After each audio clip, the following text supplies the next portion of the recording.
Okay guys, here are the seasonings that I use. Minced garlic. I usually use smoked paprika, but I couldn't find it. I don't know what we did with mine, but we used Spanish paprika today. Either or is fine. I used 2 whole bay leaves. I used seasoning salt. I'm going to give you the description. In the description area, I'll give you everything that I've used. Use garlic powder, ground oregano, rosemary, thyme, and either you can use the Creole seasoning or the jerk seasoning. Either or. Whichever is good for you is good for me. And then I use a can of diced tomatoes, about a 16 to 24 ounces. It's up to you that you choose. And then, of course, my carrots, my collard greens, and my chicken, my rotisserie chicken, and my black eyed peas. So I will put all of this in the description with the amounts that you use, and I'll be right back, guys. Hey guys, here is the what I need you to get. It's a 14.5 ounce for the amount that we're cooking of soup. If you're making a bigger pot, then you would use more. This is what we're going to use, up to 16 ounce, maybe 24 if you like tomatoes like that. I like it for the flavor. They didn't have zesty, so I ended up with the basil, garlic, and oregano. See you in a few. Okay, I have cut up a rotisserie chicken.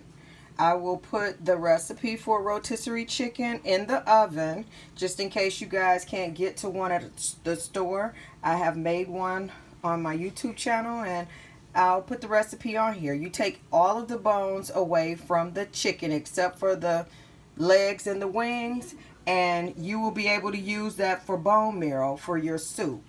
Hey guys, I'm going to put all of the ingredients in the description. These are the peas I'm using. I'm just using a 1 pound bag of black eyed peas, and I'm using about 2.5 pounds of collard greens.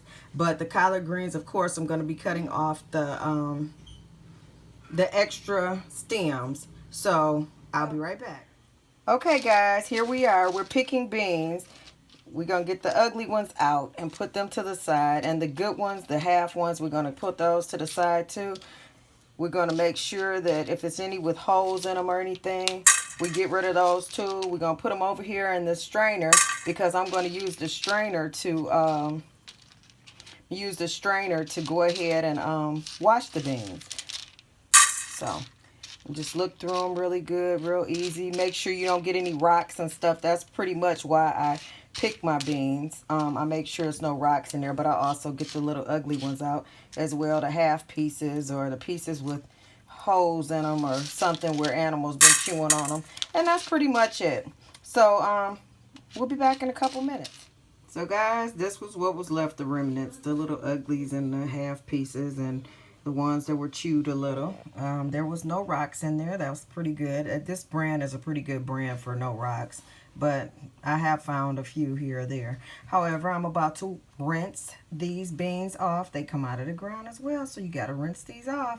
So I'm going to rinse these off and then go ahead and pour them over in the chicken that's been boiling for about 40 minutes, and I'll be back. Guys, I do not soak these because I don't want them to overcook when I'm boiling them with the collard greens. So I just rinse them off really good with hot water, move them around while I'm rinsing them off, and go ahead and pour them over in the container after I get them good and clean. I'm real finicky when it comes to cleaning my vegetables. I use soap and water, warm water, when I wash my vegetables and fruits, and I rinse them very, very well, one leaf at a time for these collard greens. Okay guys, I wash each leaf separately because I want to make sure there's no bugs on it, and I want to make sure that it's, no remnants of anything else or the waxy stuff they put on them. And then I come back and I rinse them off one leaf at a time, but I let them soak in the soapy water for a little bit. And I get each leaf and I rinse them off one by one, drain a little water off a little bit, and then I set them to the side in a pan or a big bowl, depending on how many I have. I have a lot today, so I'm going to do them in a big bowl, but I rinse them off one by one to make sure everything is off of them, and that's pretty much it. Okay guys, we're back, and I just want to show you there is no soap or anything left on these greens. I rinsed them one by one, as I always do. Long story short, I had microbiology in nursing school, and I saw so many nasty things on fruits and vegetables, including the pesticides and the waxy stuff that they put on the vegetables, that I make sure that I wash them very well with soap and water. So if you guys rinse them off, if you don't clean yours this way, that's you. I choose to, and I appreciate you guys, you know, for watching and everything. But if you want to leave negative comments, keep them to yourself. I have my reasonings for cleaning them the way that I do. You guys can use less soap. You guys cannot use soap. You can do it however you choose. But when you're getting food from my kitchen, I'm going to clean them properly and make sure that everything is done the way that it should be done. Thank you, and I'll be right back. Okay guys, here are the greens. What I want you to do is take them, put the leaves inside each other, and just roll them. And then you're just going to cut them like this in smaller sections, not too big, not too small. But this is what I want you to do for the soup. You can put as many as you want in there. The soup has been going for a little bit. I'll add these greens in there.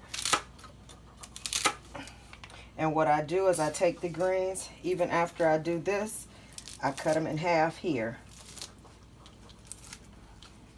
And so this is what they should look like. They cook a little faster when it's this way. And I'm going to go through and do as many of these as I want, and whatever is left over, I'm going to freeze them and use them for another time, whether it be for a soup or whether it be for us to have collard greens for dinner. See you in a minute. Okay guys, so you're going to bring those collard greens over. You're going to pour them in. All of the seasoning has already been put in. You're going to put those in. You can let them cook down. You can put a little bit more in there. It's going to be about 1.5 pounds to maybe 2 pounds or so that we're going to use for this particular amount. I don't want to overdo it, so I need it to be a soup.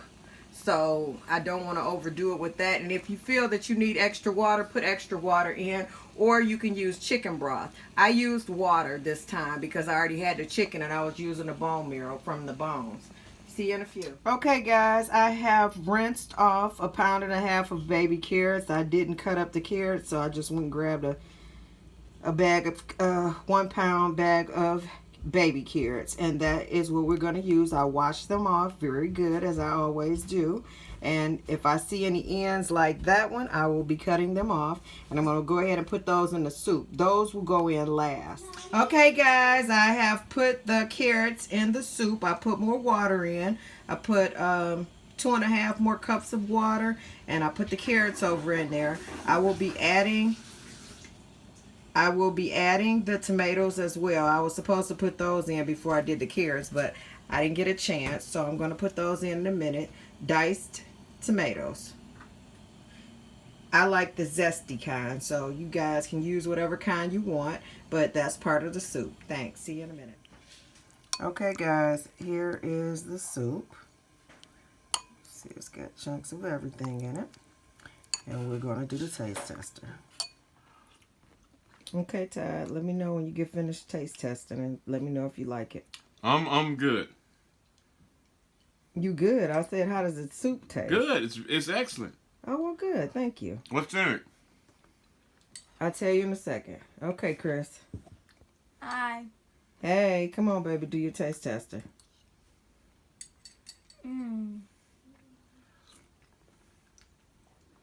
What's in here? Peaches? No, it's carrots, rotisserie chicken. I'm videoing. Rotisserie chicken, collard greens, a bunch of seasonings. And, it's good. It's pretty good. Oh, well, thank you. I thank you for cooking it, boo. Boy, bye.